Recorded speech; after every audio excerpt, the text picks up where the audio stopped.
Ladi Mayotte recevait pendant 2 jours la présidente de l'association au niveau national. Après un tour dans l'île hier pour rencontrer des entrepreneurs, elle était au siège de Mamoudzou ce matin au programme signature d'une convention avec le Pôle emploi et la remise du prix Créadi 2015.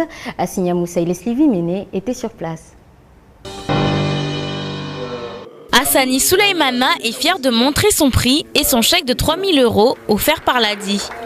Et ce n'est pas rien, car pour la 2e année consécutive, c'est un Mahorais qui sort vainqueur de la compétition nationale. Ce jeune cultivateur d'Ilang-Ilang a remporté le prix Créadi dans la catégorie développement durable. Grâce à cela, il pourra consolider son entreprise. Après 5 ans de dur labeur, c'est pour lui un sacré encouragement. C'est une reconnaissance et ensuite ça me consolide dans mon idée. Parce que parfois on peut se douter, on peut se poser des questions, on se demande si on est sur la bonne voie ou pas.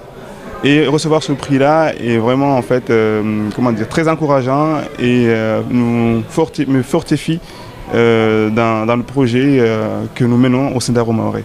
Deuxième étape de la matinée, la signature d'une convention avec le Pôle emploi. Prescription commune, permanence de l'ADI, mise en place de formations collectives sur la création d'entreprises. Les 2 structures travaillaient déjà ensemble, mais ce partenariat est déjà officialisé. Pour le directeur du Pôle emploi, le microcrédit est un bon outil d'insertion professionnelle. Le microcrédit aujourd'hui donc à Mayotte connaît un essor important.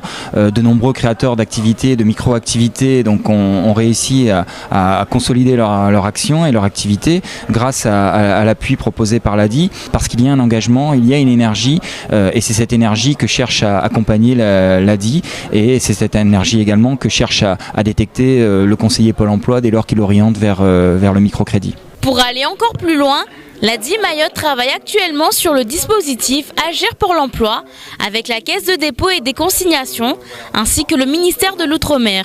Il favorisera l'embauche d'un premier salaire pour les entrepreneurs financés par l'association. Pour rappel, grâce au microcrédit, 600 emplois ont été créés l'année dernière et 500 ont été maintenus.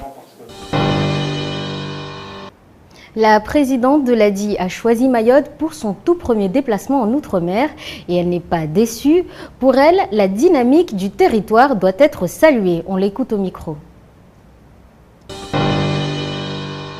Je reviens de ce périple dans l'île avec un enthousiasme et une énergie décuplée parce que j'ai rencontré vraiment d'abord des créateurs très différents.